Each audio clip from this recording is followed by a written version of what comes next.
Hello, everybody, and welcome back to another exciting episode of the Grief Let's Talk About It podcast. You guys know who it is. This is Tony Lynch. I am the host of this podcast, and yes, we are your number one podcast to bring you stories around death, dying, and grief with some amazing people out here changing people's lives one heartbeat at a time. Now, before I bring on my next guest, I would like to ask and say, if this is your first time tuning in, do me a favor, head on over to the YouTube channel, hit the subscribe button, hit that bell notification so you'll be notified every time that we drop a new episode. And as always, this is a live stream. So if you have any questions or comments, please put them in the comment section. We'll be sure to answer them as we go. Now, before I bring on my guest, I would like to say that this is for educational purposes only. Now, without further ado, guys, help me welcome my guest to the show, Dawn Fackler, to the show. Hi. Hi. Welcome to the show. Thank you. I'm really excited about this. Yeah, most definitely, most definitely. I'm excited to have this conversation with you today. Yes, I am too. Now, before we get started, Dawn, introduce yourself to the audience. Tell people who you are, where you're from, and about the work that you do. Well, my name's Dawn. I am a grief recovery coach over abundanceoflight.com. It's my website. I also have a full-time job that I'm a hospice nurse. So I work that on the weekends, and then I try to do my coaching through the week. Okay. Single mom, boss people, love my job. We've already talked, and I already know this. The work that we do is so rewarding. Once you can get into it, right? Because we both know, not everybody's cut out to do it, but everybody experiences what we experience on a day-to-day basis. So now, tell everyone how you got into the work that you do. Well, I've been a nurse for 13 years now. And it's been 4 years that I've been in hospice, and it was actually a fluke. I was working in a nursing home, and that's right when COVID was hitting. It was hitting pretty hard. I was going on Indeed and just kind of looking, and I saw a post for a hospice nurse position, and I was like, why not? So I just kind of threw my resume at it, never thought nothing about it. About a month or so later, I got a call for an interview. I actually had to reschedule the first interview, and the second interview, it was on Zoom because of COVID. And then also I had COVID. It was a little rough. And I drove myself to the ER after the fact because I was having chest pains from being dehydrated from COVID. Whoa. So I thought, that's gone. That's done. Not happening. But a little while later, they sent me an offer letter. So I've been in hospice ever since. And I just kind of fell into it, and I love it. From working in the nursing homes for so long, I watched too many of my patients die without dignity and in pain because of all the red tape and the bullshit that goes along with trying to get somebody comfortable. And now I finally get to do something about it. Well, I'm going to say, first and foremost, thank you for the work that you do, because COVID it opened up the doors for a lot of things to be exposed, right? Our healthcare system, the way that we treat our individuals that are in hospice care and things like that. But I'm right there with you, right? Like watching some of the things I've seen during COVID really, really just rubbed me the wrong way. Like I was watching families, like I've sat with a lot of men that was watching their parents pass away outside of a window and they couldn't be there with them, right? But also watch the treatment. Now, don't get me, look, I'm not going to put nobody down or anything like that. I will say that there were some really good people, some really good hospice nurses, death doulas, because I know death doulas they were busy. They were busy, right? But, it was the challenge of how do you bring that connection to someone going through what they was going through during COVID, right? And so I want to get your thoughts on that. Walk us through a process that you've done. Well, I wasn't real happy with the COVID because I feel like our I get the reason why we kept everybody out of the nursing homes, because that particular generation population is very susceptible. Mhm. But I also seen where they got extremely depressed and very down because they couldn't see their family. And Right. then they couldn't even see us real well. They couldn't even see a smiling face because we had to wear masks the whole time. And then trying to get one of them who was hard of hearing to hear you with a mask on, that was awful. And yeah, I done FaceTime with families and patients and just being there holding their hand. Like Yeah. that. It changed it. Even COVID made me think differently about how I take care of my patients. Yeah. Just a little extra empathy. Because, you know, I got to leave and go home and see my daughter. Right. I didn't get to leave. So it did No. give me a new perspective of how it definitely, isolation is awful. Yeah.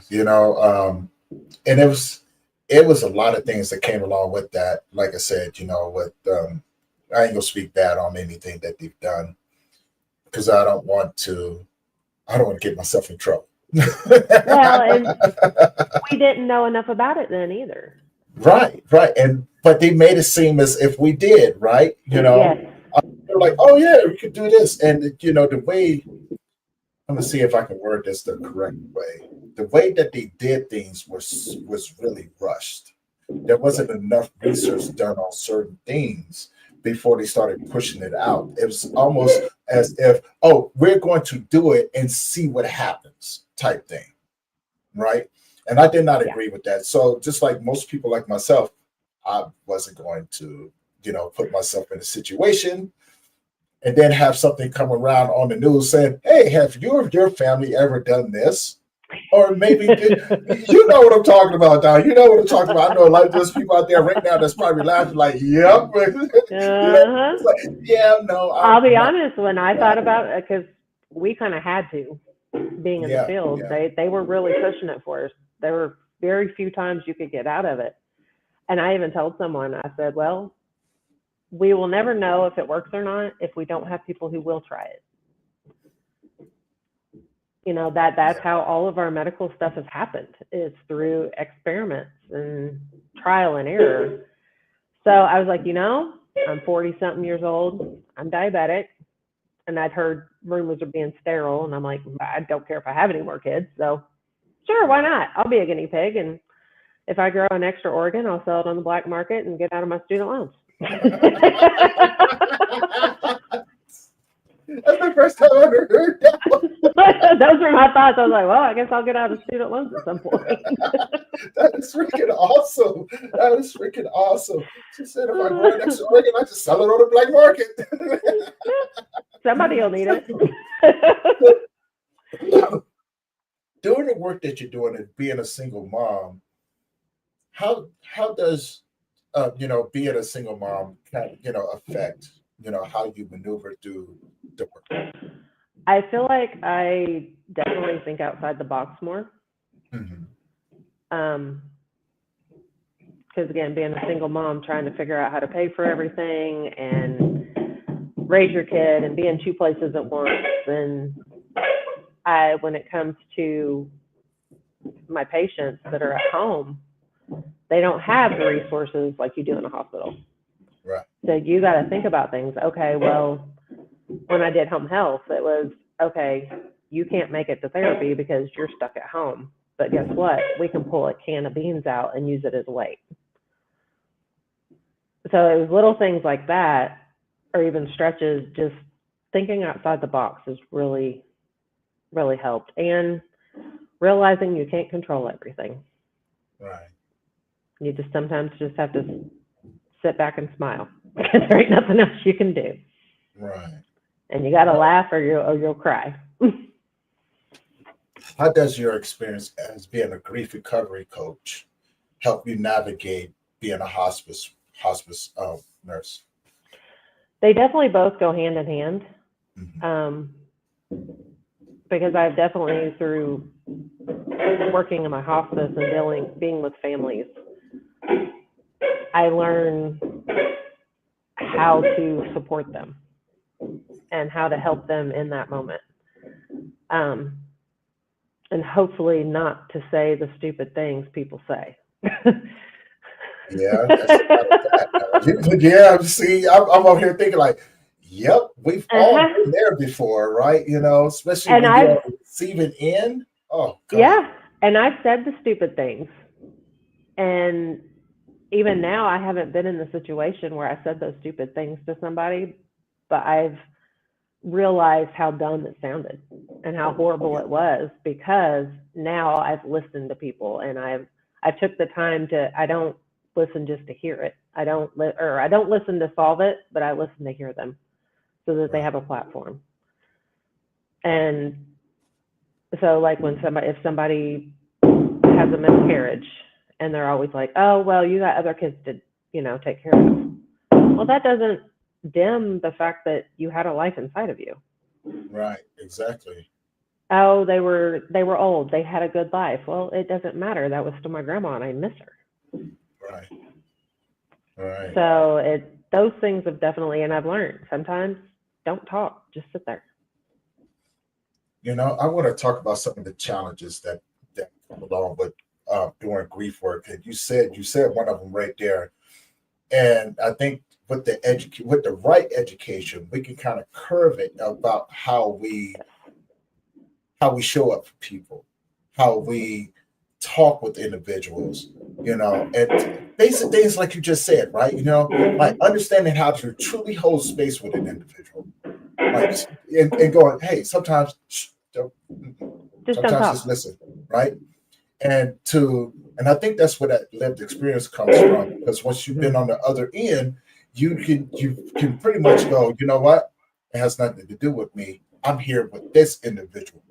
Mm-hmm. So let me hold space with them. And one of the things I try to teach people, well, not really try, but I teach people, I tell them, say, look, whenever you enter into a space with someone, you have to understand that they were vulnerable enough to invite you in. Your job is to be a visitor. And as being a visitor, you have to learn how to not have an emotional reaction to what they're going to say. Because as a griever, you're going to run across people who are very, very emotional. And it's not personal. Let them do what they need to do. And then, you just don't try to direct the conversation. Just be in that conversation. If they ask you a question, but don't make it about you. Never start a conversation with AI, right? Because you already know it's going to go in a totally different direction. That's not going to be good for no one. So they feel like they're not even heard because you've just dismissed their story as you're talking about yourself. Right. Exactly. And all they really want is for you to listen. Exactly. They want somebody just to be there. They may need to vent. They may just need somebody just to be there and body cry and things like that. But I always go back to the basics. Like, always remember, you are in. And that's where I think I love hospice, because that's the one of the few fields of nursing that we're invited into the home. We are an elected service. They say they want us, so they call us. We don't. It's not like being in the nursing home where I get grandma who is pissed off because that's not where she wants to be. Right. And I mean, these nurses get the crap beat out of them sometimes. That little old 90-year-old, 90-pound little old lady has more strength than a 300-pound man, I'm going to tell you. And they are more flexible than babies. I have mad respect to our hospice workers, right? Because I know I've been in there before, right? Because I'm in the process of becoming a doula, so I get to go down to the hospice centers and things like that, and get to sit around with people. And I love some of the programs that they implement in with them, because they bring in the service dogs and things like that. And I see the look on some of their faces when they see this dog, and that dog goes up there wagging his tail, got the little tongue hanging out his mouth, like, yeah, how y'all doing, right? And they're just like, oh my God, right? And so then you understand that you see that spark in them. Yeah. And there's a lot of hope there. which now, you know what I'm saying, leads me to my next question. What are the different types of grief have you witnessed being a hospice worker? I know there's a lot of anticipatory grief, a lot of complex grief and things like that, you know, but I You know cut there's out. more to it too. You cut out a little bit. What kinds of what? What types of grief have you experienced being a hospice worker? I know there's a lot of anticipatory grief, Yes. a lot of complex grief, but I know that there's more to it than that as well. Definitely the anticipatory, because you know it's coming, but that don't make it any easier. Right. Regret. I've seen a lot of regret, especially from families. Like if they were not talking at the time or whatever, and then they're like, "Oh, I've wasted all this time being mad over a table or being mad over something stupid that was said." Right. Um, just grief in general, losing your loved one, and then that don't even include if you have a patient who's dying, the daughter's taking care of them. Well, her and her husband, they could be having issues because they're having to take the caregiver side of things. Mhm. You don't stop and take care of yourself because you feel guilty. There's a lot of guilty grief. Yeah. And that's one of the things I try to tell them. I'm like, let's turn guilt into grace because you did the best you could while you were there with what information you had. And that's kind of how I feel like with all the COVID crap. They did the best they could with what they had. Yeah. So, and sometimes it's somebody that just pushes it down and don't deal with it too. They're like, nope, Mhm. I'm fine. I'm fine. I got to be strong for mom. I got to be strong for my wife. I have to be strong for my kids. And so then you get the generational, it just continues down the line and nobody really deals with it. Nobody talks about it. So it's almost like it's a skeleton back in the closet. Nobody wants to see it. Right. Yeah, because I But think none of that's us the get sense out of alive. fear. That's true. That's true. And that's the one thing that I try to implement with people when I say, hey, enjoy your life. That's why I love doing death cafes, right? Yeah. Because it does open up the doors for people to have a better understanding, but also normalize the conversations about what does that look like for you, right? At the end of life, what does your end of life services look like? And so we kind of cater those things to those individuals to make it something that they're comfortable with doing, but also takes the guesswork out of how the What do family is they want? supposed to, right? What do they want? But how does the family react or respond to after care, right? After the loved one is Mhm. gone, oh, your mom said that you wanted this to go here and all of these different things. So it kind of like eliminates all of those different things. Now, as a caregiver, as a hospice worker, what are and I want to be careful how I word it as well because I know there's some hospice workers out there right now that may be struggling. So I want to hit on a point, you know, pretty good. As a hospice worker, how do you care for yourself after dealing with the patients? The ones who are going through the transition and the ones that are in transition. Yes. You have to remember you have to take time for yourself because I've not been the greatest at self-care. I don't know very many nurses that are. Right, right. Well, single mom, nurse, I'm a caregiver. That's what I do. And I have learned here lately, for me to be able to care for them the way they deserve, I've got to take care of myself. Now, that may mean I take 5 minutes and sit in my car and just take a deep breath and let everything go from my head before I walk into my next patient. Mhm. Or, well, this weekend, I admitted a patient on Saturday and she passed on Sunday morning. And I went to call it. And I think another big part of the self-care is allowing, when the family thanks you for what you've done, accept it, don't brush it off. Actually acknowledge what you have done for them. And that's another thing that's hard to do. It's hard to give yourself a pat on the back for being there for someone. Right. And the thing is, not many people, like you said, not very many people can do that. And used to, I'd make a joke when somebody's like, oh, it takes a special person to be a hospice nurse. And I'd always make a joke out of it and say, yeah, my mom always said I was special. Sorry. I tried to wait till you drank. You can't do that to me, okay? You can't. I had coffee all in my mouth and carrying on. You keep it up, all right? Keep it up now. I'm over this up already. No, I love it though, but you caught me off guard with that one. Yeah. I caught me off guard with that one. Mom always said I was special. So, but now I'm like, thank you. Because they want, that's their gratitude is thank you. And so accept the gratitude. And that really does touch your heart.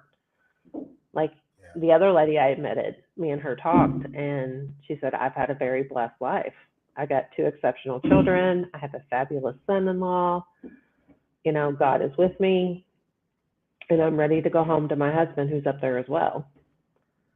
And I said, well, I'm here to make that journey a little more peaceful. And she just grabbed my hand and said, and I know you will. And that just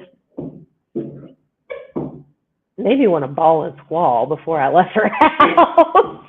Yeah. And she was the patient. She's the one who's dying. And when the family hears them say that, that helps them accept it too. And they'll brush off a lot of times what the patient's saying or what the patient wants. And I guess that's another thing I try to do is I focus on my patient. Even if they have dementia, they may not know what they're saying, but they're trying to say something. They want to be heard, even if it's nonsensical speech, even if it's something from 50 years ago and it makes absolutely no sense. They don't care. They just want you to hear them. And they're not going to remember anything you say to them, obviously, because they forgot what they said 2 seconds ago. But they will remember how you made them feel. And I think that's why they do so good. And like if they are in a nursing home and they have good caregivers, they do better for some of the caregivers than they do some of the others.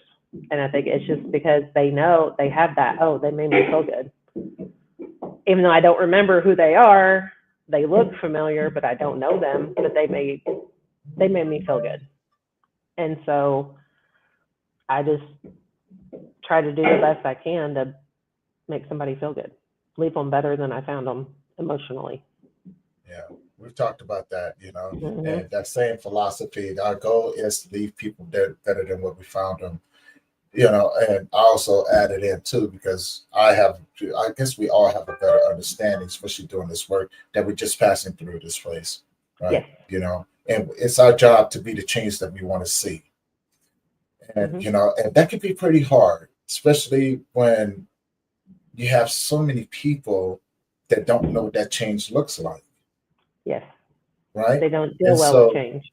Right. And they don't do well with change because we got a lot of people out there that may be like, I'm not changing the way I do things. I've been doing it this way for X, Y, and Z. And, and that can be challenging on its own. Right. And that can be fun. That could definitely be fun. So, which leads me to my next question. How do you separate the emotions from the work that you do? And the reason why is because being a men's grief coach myself, I do run across situations where it can be extremely heavy in emotions. And I have to, me, myself personally, and I don't know if everybody does this or anything like that. Me, myself personally, I have to disconnect my emotions in order to be effective in what I do, right? But it always gets like whenever I leave or something like that, I open myself to carry that with me. Once I get around it, then I can release it, right? There's been times where sometimes I forget to say, "Hey, Tony, Turn back on your emotions. Turn them back on, because I walk around numb and it's just like do do do do do do, and then I realize, hold on, I need to go back in and get this back on again. But it takes me a little while Mhm. to jumpstart it again after something heavy.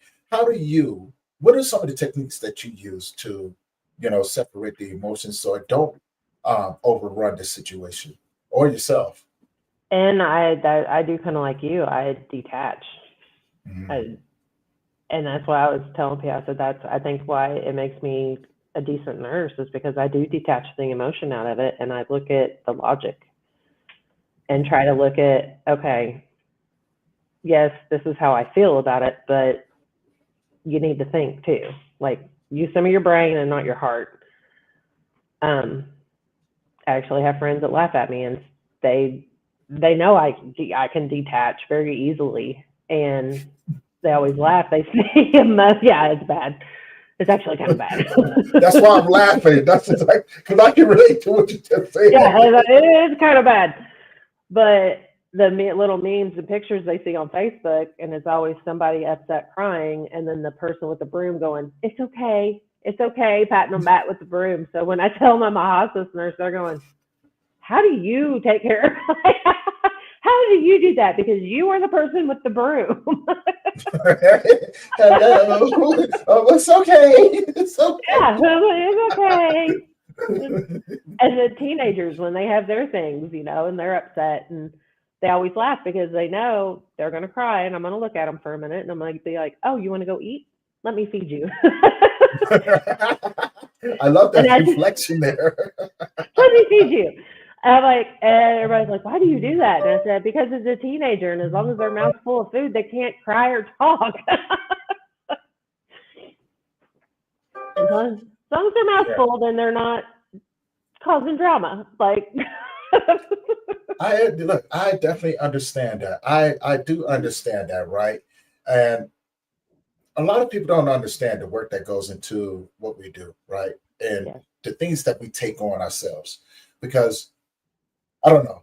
I don't know about. I can't speak about most people, but for me, it's always something to learn from every yes, situation that I'm in, right? And you have to be able to separate the things that people are saying and going, oh, let me take this bit of piece and let me learn from this. Let me put this into my tool belt, because I think one of the things as a grief practitioner, as a grief worker, someone in this field in general, the one thing that we need to do is continually educate ourselves in through the yes, various situations that we are put in, right?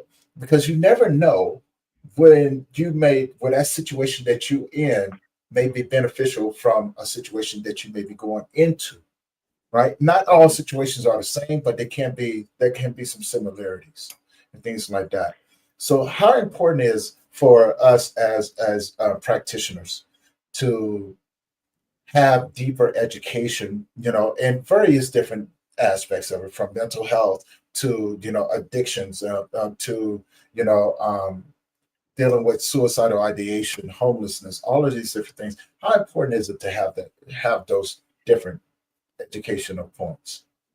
I feel like it's definitely important because otherwise, one, you never grow. Yeah. You don't grow as a person. And two, you'll continue to make the same mistakes if you don't learn from it.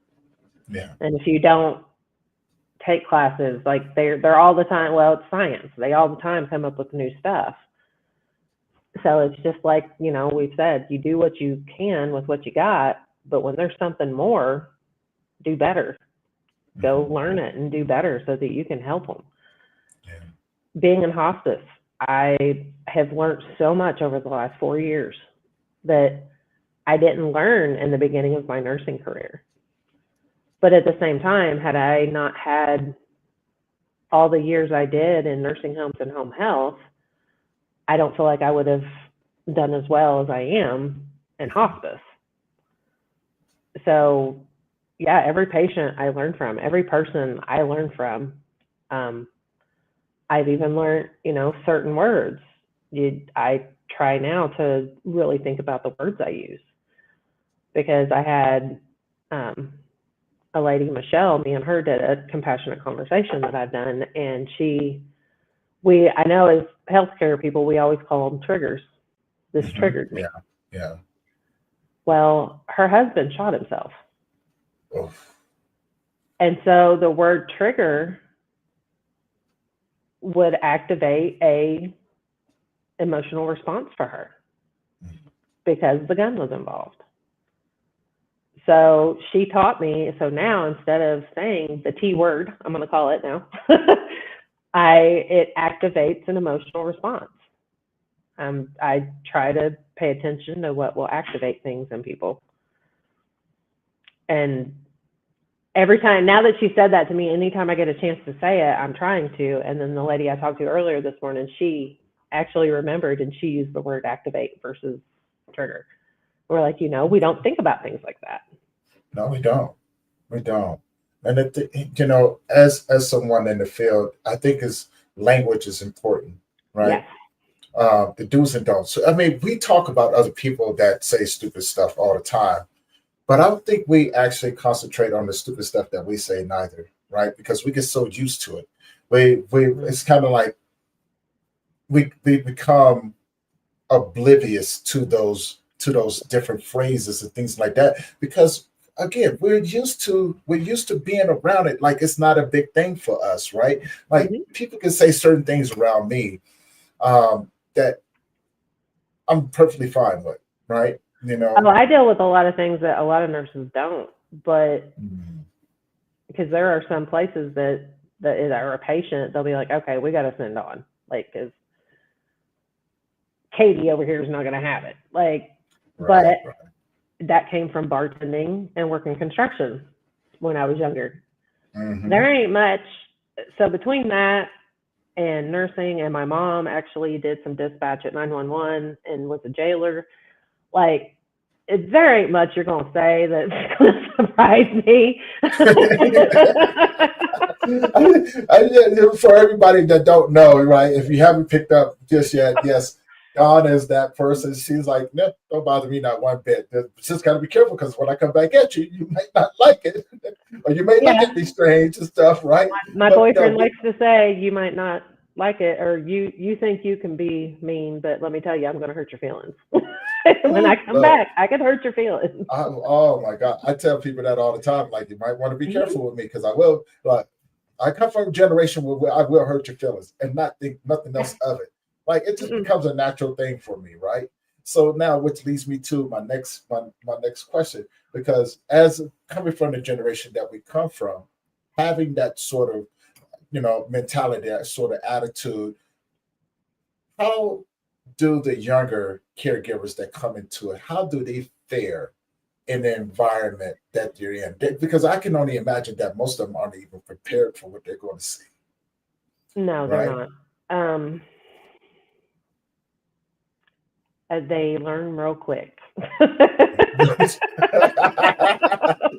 The look on your face said it all. I'm like, they either figure out that they're not capable of this, or they figure out they are. Whenever I'm training someone, I try to tell them, and I'll warn them before we walk in. I had a patient who was near and dear to my heart. Loved him. He passed this past summer, and he was an old truck driver, a Gen X truck driver.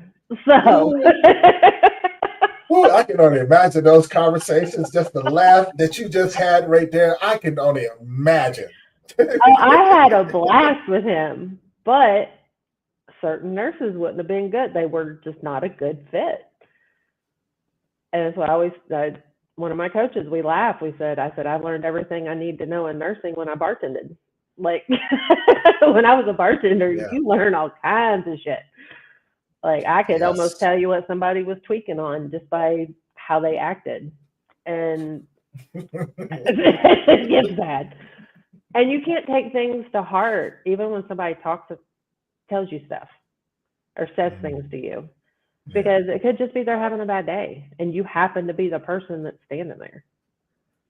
I remember I cut somebody off one night. I was like, nope, you've had enough to drink. You're not drinking anymore. Oh, he cussed me up one side and down the other. He was not happy. But the next day he came in and he was sober and he apologized for what he said. and even brought me a candle that he made. Nice. So I try to live by like I try to tell my daughter when she gets so upset about people talking. And I said, look, what other people think about you ain't your business. It's There not you your go. business. There you It's go. not your business and it ain't your problem. As I said, it sounds a little detached, but you don't like me? Okay.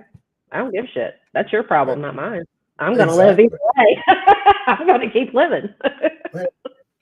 You know, while you were saying that, I started thinking because it did take me to a situation to where those exact same words where I said to someone, they thought they thought I was going to take it personally, and I looked at Mhm. them. I said, you know what?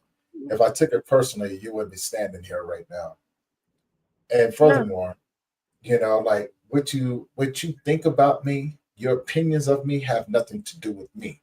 So whenever you say this, I want you at some point go look yourself in a mirror and figure out why you feel this way about yourself. It has nothing to do with me. I really don't care, Yeah. right? And if you're trying to get a rise out of me, let me ask you a question. What's going to happen when you do? You're going to get your feelings hurt. Uh-huh. And so, and the kid just Because kind of you looked at, do care what I say. yeah, So right, you're going to yes. have your And feelings hurt. that's where I was leading up to right there, right? Because, when I think about the generations, what I'm saying, Gen X, millennials, Gen Z, and things like that, we have that middle ground. Most millennials was raised by us. And, Hmm. the Gen Zs was raised by the millennials and things like that. But there's this difference in taking things extremely personal type thing. And Yes. then they have to get mad and this, that, and other. And so, which that was the reason why I asked the question before with the younger generation that comes into caregiving, not understanding what they're totally going to get into, their mentality for the most part, right? Yeah. Because, They, yeah, well, like I said, sometimes they can't even handle what's said to them, let alone a right, dementia patient smacking you because they think you're trying to hurt them. right. Um, you definitely need some life skills before you go approaching a patient who's confused and delirious Mm-hmm. or jacked up and high on something. Like, you can't use what are your feelings? Tell me how you feel. Well, they're looking at you saying, get the out of my face. This is Yeah. how I feel.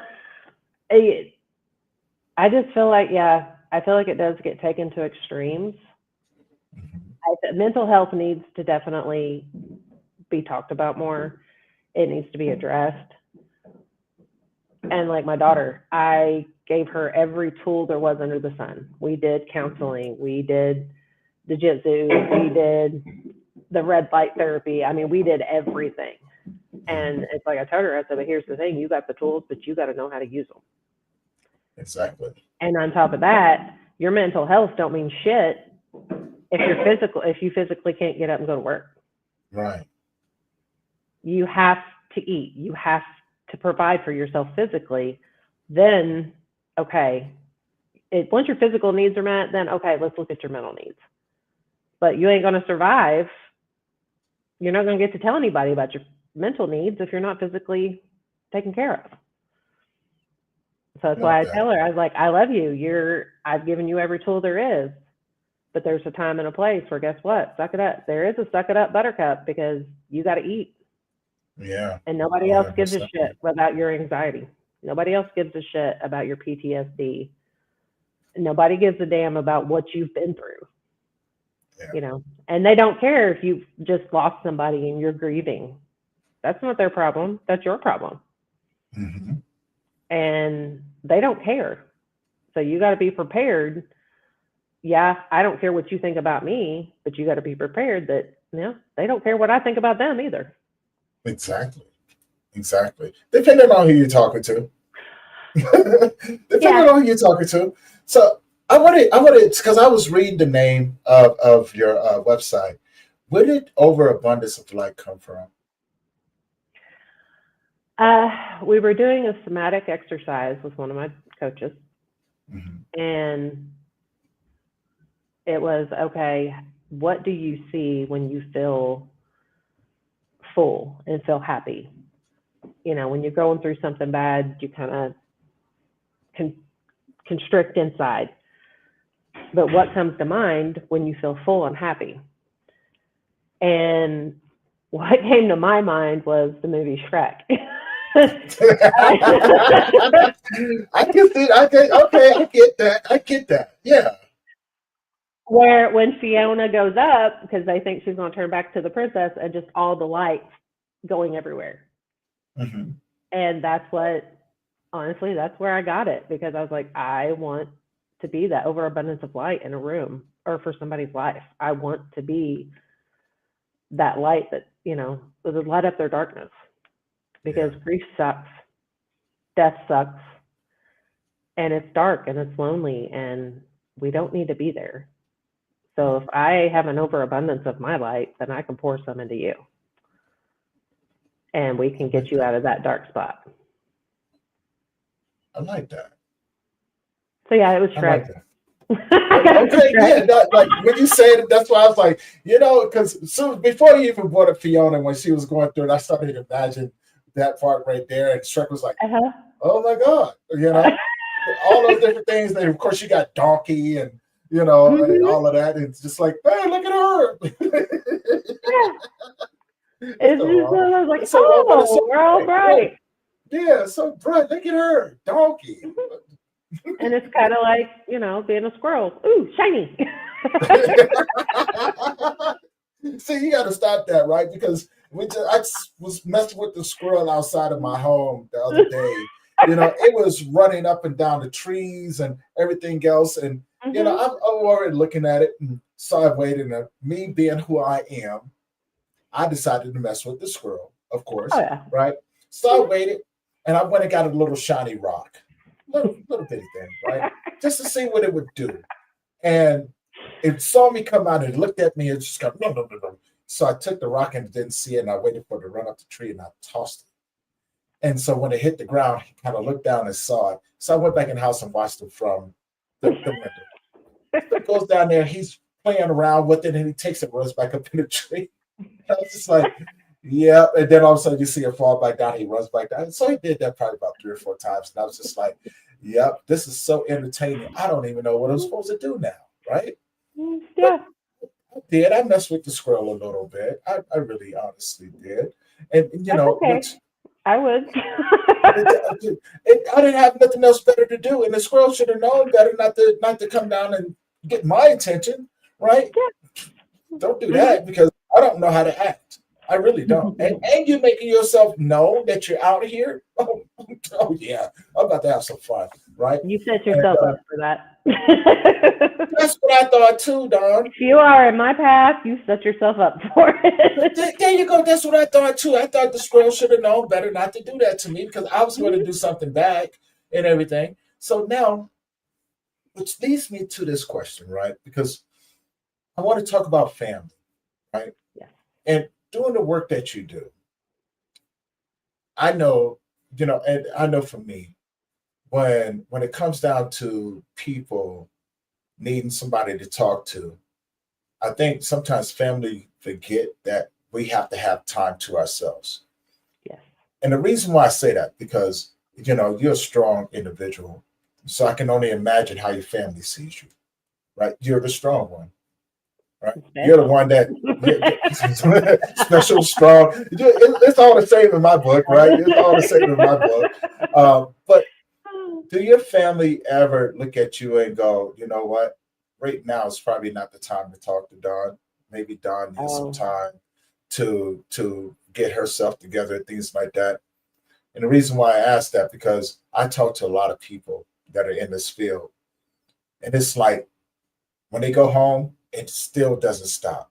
yeah. You got family members that's constantly like, hey, this is what's going on. Like they never think that you need a break. They never say, you know what, Yes. right now it's not the best time. Do you have that support from your family where they know when to back off and go, you know what, give Dawn some time to get herself together? I'm lucky I do. Okay. I really do. And I'm lucky that actually my boyfriend recognizes when I may say that I want that, but I need something else. Mhm. Like I may say, get away from me, leave me alone, but really what I need is a hug. And so I do have that. My daughter being 19, sometimes we're working on it, but if I get a certain look on my face, then she's just like, ooh, okay. And then she Yeah. leaves. If I give her a look and I'm like, not today, sweetheart, Yeah. then she does leave me alone. Okay. But Okay. I'm lucky I have time that I can be by myself, or I can be, I'll go to my room and I'll just shut the door and be like, look, I need a few minutes. You guys, I got to decompress. You need to go away for right now. Yeah. See, that makes perfect sense because I know for me, I have a lot of friends. I'm usually the one that everybody calls when they're going through Hmm. something, right? And Yeah. even with this work that I do, I try to tell them, you know, I get I don't. those calls and I still get the calls of, hey, look at this. Right, right. Or when I can read a person. So I've had this happen more than once to me, where I've had one of those days. It's been emotionally heavy, emotionally draining, and I need some time to Hmm. decompress. And it's like people pick up on that too, right? They're like, "Oh, Tony's gonna jump this on Tony," and I've gotten better at reading it. So now when I get that phone call and I listen to it, and it's always, man, I was like, hey, whoa, whoa, whoa. First and foremost, I can't do it. Not today. And they actually start to admit to, oh man, I was about to dump all of this on you. It's like, no, I can't do it right now. How about? And I've had to tell people, you need to come up, ask me permission first, right? Don't just assume, but ask permission. Because again, you don't know what I'm going through. You don't know my sort of Mm. day. So don't assume that I am in a good mental mind state. Because if you catch me not in the greatest mental mind state, I may say some things to you that's not going to be very nice. But you're not Circling letting back to me. that, I'm going to hurt your feelings. Right, right. You know what I'm saying? Because you're not letting me deal with the things I need to deal with in order to, regulate my emotions in order Mhm. to be able to do what I need to do for you. So my cup is empty right now. I need some time to recharge so I can begin to fill that back out so I can pour out into other people. And so, that's been a huge challenge on so many different levels, Don. It really has been, And there's times where I'm just like throat punch. I'm still learning. I'm still learning how to do that. Okay, okay. Yeah. I'm still learning to put boundaries up because I would take work home with me. Mhm. 100%. Yeah. Especially the first 5 years of nursing, you just, uh, and now I have learned one of the ways I keep boundaries up is I pay for a separate phone line to use for work. Yeah. And it's when I call families, hey, I'm coming, this, that, and the other. And I get it. They save our numbers because they're like, oh, look, this will get me a direct person versus calling our answering service. Hmm. Um, Hmm. so I get why they do it. I do it. But if I'm not working, you ain't calling me because I turned that phone off. So unless you are in my personal circle, you are not going to be calling me. And that's how Understood. I've learned to help keep my boundaries up because if I turn it off, then I don't think about it. Whereas Okay. it's harder to ignore that phone call if you see it. Yeah. But Now for let's my talk. own, but for my own, mental well-being, and because I'm Yeah. horrible with boundaries, I suck. So, Yeah. I used to be horrible with boundaries, but I found that, what I found was that it was necessary to start putting yes. them up and things like that, because if not, people just take advantage of you. It's like most people don't know or don't understand when enough is enough, Hmm. right? And what I found was the more you give a person, the more a The more person they wants take. from you. Yeah, the more they take from you, right? So I've had to be like, nope, not, nope, I'm not going to do it, right? And so now let's talk about podcasting, right? How long have you been podcasting? Couple months. Couple months. Yeah. I just started doing my compassionate conversations, I guess back in October, Okay. Okay. when I decided when I first kind of started this entrepreneur journey, I was doing legal nurse consulting, which is we look over cases for attorneys because Mhm. we know what we're looking for, they don't. And Okay. so it Okay. helps them. I'll be like, oh, wait, you know, they may have charted this, but if you look here, it didn't happen. And so it helps them in their cases. Like, okay, is it worth it? Is it not? Was their actual malpractice? Was there not malpractice? Mhm. And so I was doing that. And then the more I got to actually the somatic work and realizing I needed to do a lot of healing myself, Mhm. I pivoted towards the coaching. And I'm like, and my coaches even said, you do this anyway. You already do this in hospice. Right. Right. And I love it. And I light up apparently whenever I do it, which over minutes of light. Awesome. That is truly awesome. And And what? Go ahead. Go ahead. Go ahead. yeah, and then we laugh because they said when we have our sessions or private sessions with each other, she's like, why is it we laugh the most with the hospice nurse? Oh my God. I can only imagine. Like just talking with you and laughing as much as I am right now. I'm like, you know what? I don't know if I could spend a day with you. My stomach and my cheeks would hurt all day. But again, I think it'll go vice versa too, right? Because Yes. that sense of humor right there, I think it's just be hilarious just to be around a bunch of us together, just to get the Mm-hmm. reaction from other people. To see Oh, how I get some looks. oh I yeah. Oh, this would be more than looks. Yeah, They and probably they call look on like, us. and I hear my mother a lot of Don Michelle. I can see that.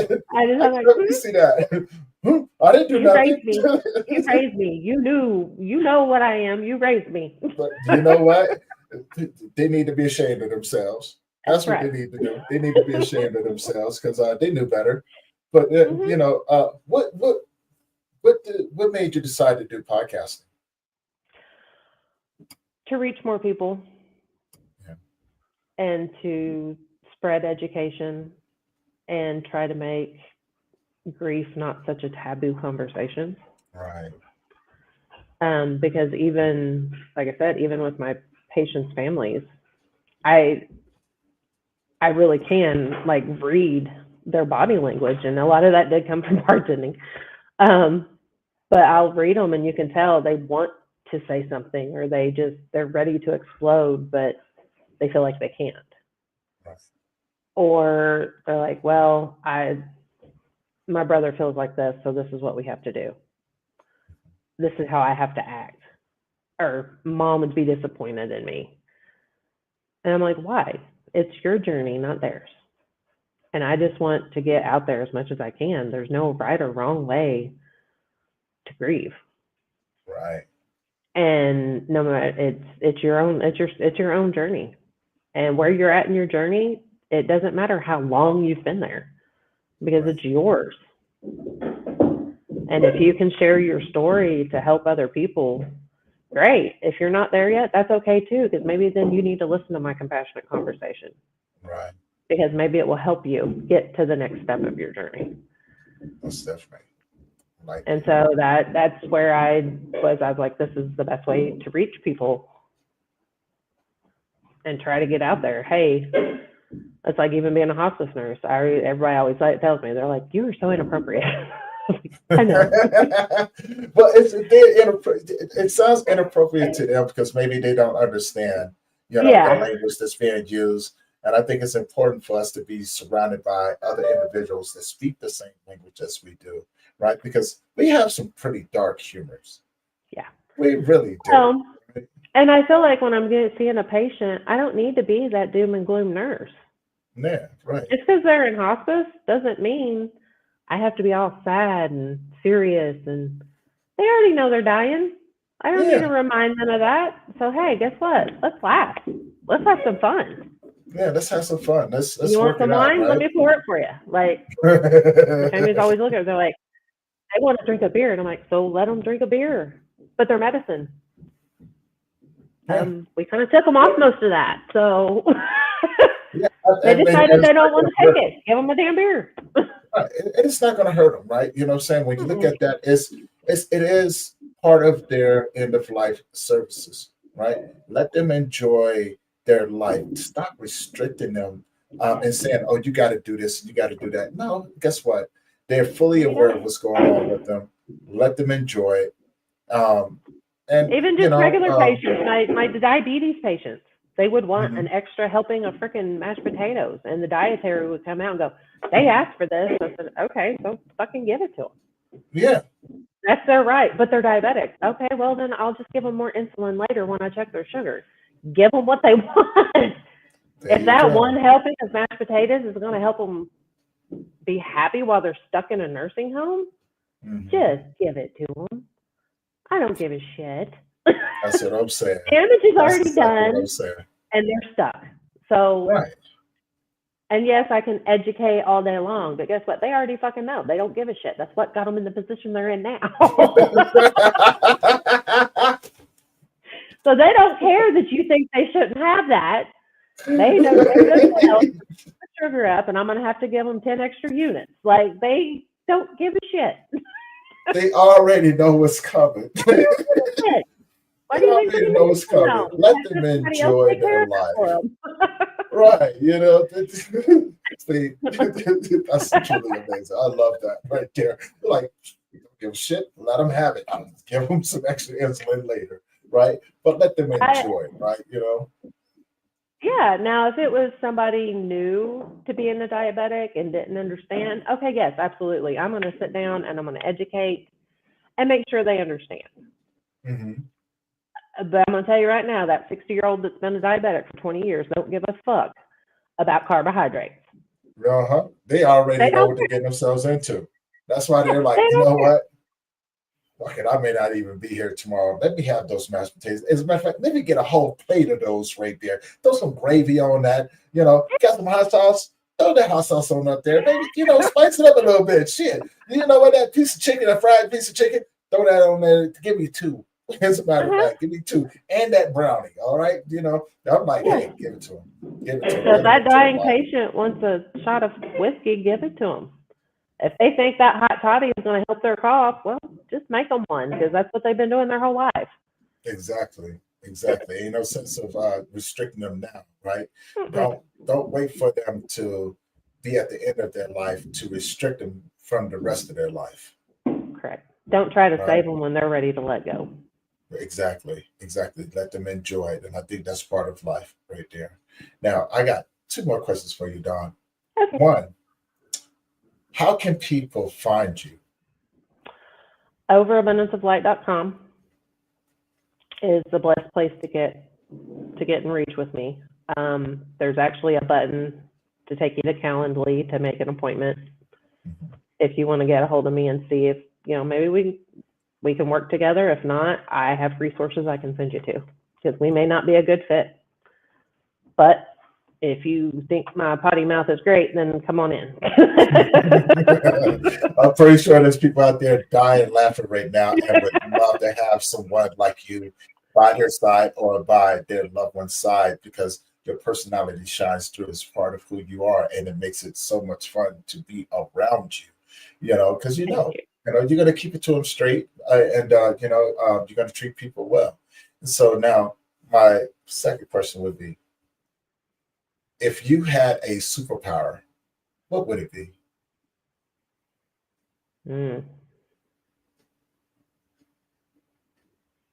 Maybe teleport because then I could get to people quicker. I love that. So then my patients who are, because me being the weekend crew, if I'm coming in to see you, we got symptom management issues, or Right. you've passed and I'm coming to call your death. but it just so happens.